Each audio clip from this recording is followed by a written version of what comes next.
Have you ever recorded GPS tracks in the field, only to open them in QGIS and find messy lines, duplicate points, and confusing layers?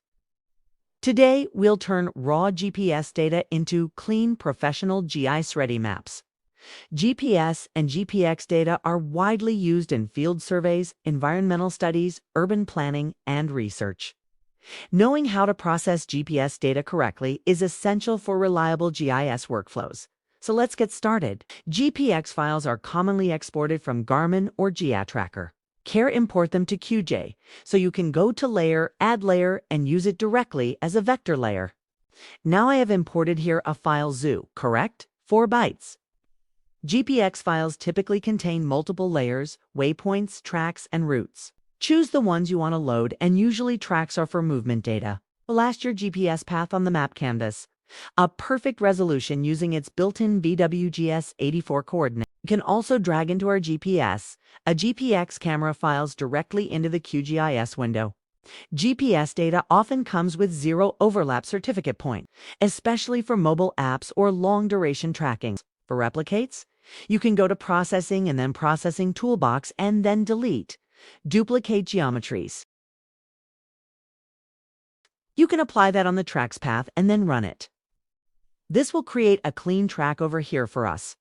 To smooth or generalize your track, you can go to, again, Processing Toolbox and this mode. You'll select your Clean One file and then Run. Now, this is going to smooth your layers. You get a cleaner, smooth line that looks great on your map.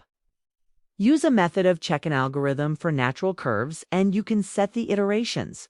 For it yourself, 1 or 2 for general smoothing. If your track looks exact, the tip is to try simplifying and double spuckle algorithm to reduce unnecessary vortices. Once it is clean, it's best to convert your GPIDent standard GIS format like JFL or SHP, or GPackage for long-term use. So you can right-click your GPS layer. You can click on Export and Save Feature Rest. And wherever you save it, you can then choose the format over here for a shapefile, and then it will convert it to shapefile.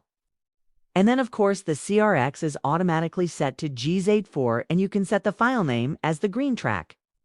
Then you can click OK to save it.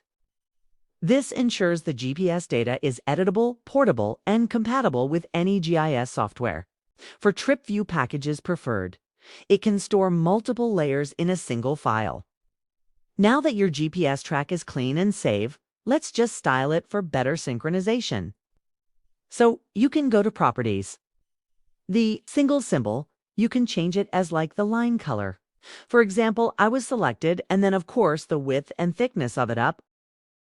You can also select the All Ready for the exercise and change the opacity of it as well. You can even apply gradient line colors based on speed or elevation if that exists in your GPX attributes. And you can go there too, just choosing graduated symbology and selecting the relevant field. Also, you can add base maps from Quick Map services for real-world contacts. And for our Google Terrain or OSM. So let's review what we learned today. GPX and KML files can be imported directly into QGIS without extra setup. Always clean GPS tracks by removing duplicate geometries and smoothing noisy lines. Use smoothing and simplification carefully to improve accuracy without distorting paths. Convert GPS data into standard GIS formats like GeoPackage or Shapefile for long-term use. Styling tracks with color, width, opacity, or gradients improves readability and map quality. Adding base maps provides essential real-world context for GPS visualization. Clean, well-formatted GPS data leads to more reliable analysis and professional maps. If you found this video helpful, please like and subscribe.